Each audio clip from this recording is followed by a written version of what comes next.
Morning, we are continuing to track Hurricane Melissa as it heads towards Jamaica. This is a live look at part of the island right now. This Category 5 storm is expected to hit the islands this afternoon. Forecasters say this could be one of the worst storms in Jamaica's history.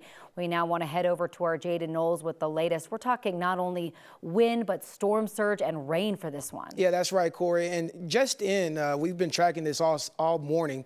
The millibars was at 901 about an hour ago. Now it's at 896. That just shows you how strong this storm is as it's quickly approaching the island of Jamaica. So here's the satellite imagery.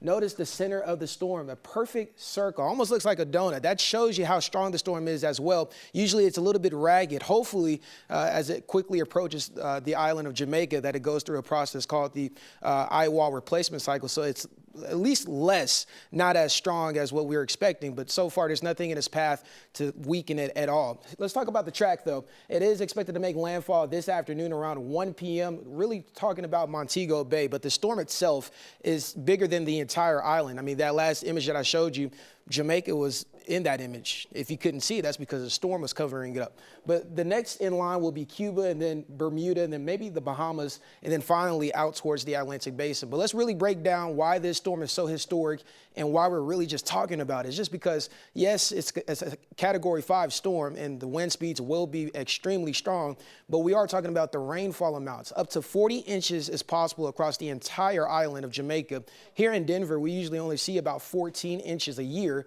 and they're going to see that the next 2 to 3 days. Along with the rainfall, we already talked about this is the biggest storm ever recorded for Jamaica. It's the biggest storm on Earth right now as we speak, but also because of the rainfall, like I just told you, and then also the topography. We're talking about the highest mountain there is about 7,400 feet in elevation. And with that, you have what's called like the sponge method, the sponge scenario, where you have a wet sponge and you squeeze it. That's what we're kind of expecting, and that's the reason we're expecting so much rainfall for Jamaica. So if you know anybody in Jamaica, or if you have family members down there, prayers out to them, because they're expecting a strong storm. This is a storm that we're really going to be remembering for the next couple of years, or just our lifetime in general. But